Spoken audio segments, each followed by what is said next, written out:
أظهرت صور سربها منشقون عن التلفزيون السوري فبركة قوات النظام بالاشتراك مع مراسل قنوات مؤيدة للنظام أفلاما لإظهار الجيش الحر على أنه مجموعة إرهابية. كما أظهرت هذه التسجيلات فبركة النظام لاعترافات تتهم الثوار بارتكاب جرائم غير أخلاقية. يحاول النظام السوري منذ بداية الثورة إظهار ما يجري في البلاد على أنه مؤامرة، بما في ذلك كشف تضليل إعلامي يلفق للنيل من الأسد بحسب قنواته التلفزيونية، واتهام الثوار بارتكاب جرائم لا أخلاقية. وإلى ريف دمشق حيث تعرضت فتاة للاغتصاب، وهذه قصتها. المساء يوم السبت 18 شهر كنت راجعة بتاكسي على بيت أهلي، فتنا بطريق فرعي، ماشيين بالتاكسي شفت سيارة سازوكي ورانا كانت، اجوا معاكسين ووقفوا التاكسي، قال نزل البنت اللي معك. هنا تظهر هذه الفتاة تتهم شبانا في مدينة حرستة الثائرة بريف دمشق باختطافها، ثم يجلب أحد معتقلي حرستة للاعتراف بما لم ترتكب يداه.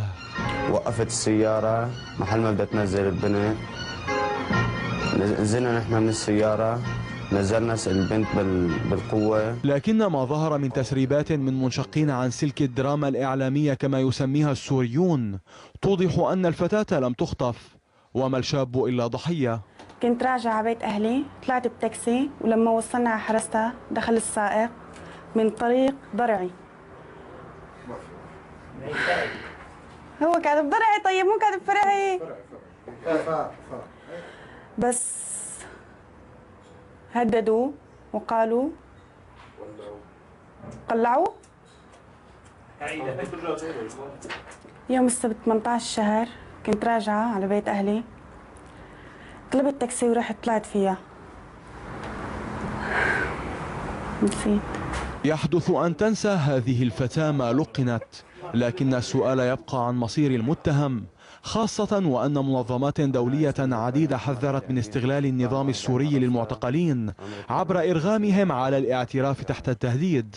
إذن هذا المتظاهر وبعد أن ينهي مهماته الموكلة إليه بالتخريب يتجه للاغتصاب والسلب والنهب وقطع الطرقات، ممارسات يقول ناشطون إنها أصبحت مدعاة للسخرية. أخذوني على برية.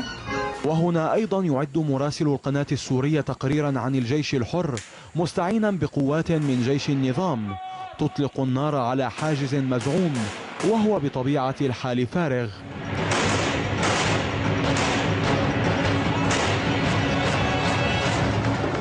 في حي عشيرة كان أحد حواجز الجيش يتعرض لهجوم إرهابي. كاميرا الإخبارية استطاعت الحضور إلى مكان الهجوم بعدما تم إخفاء هوية القناة عن الإرهابيين.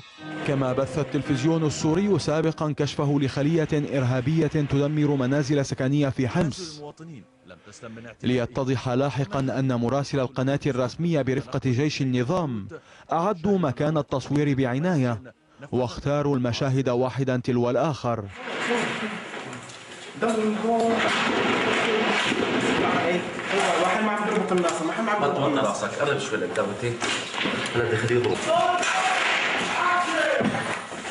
محمد رغمش، العربية.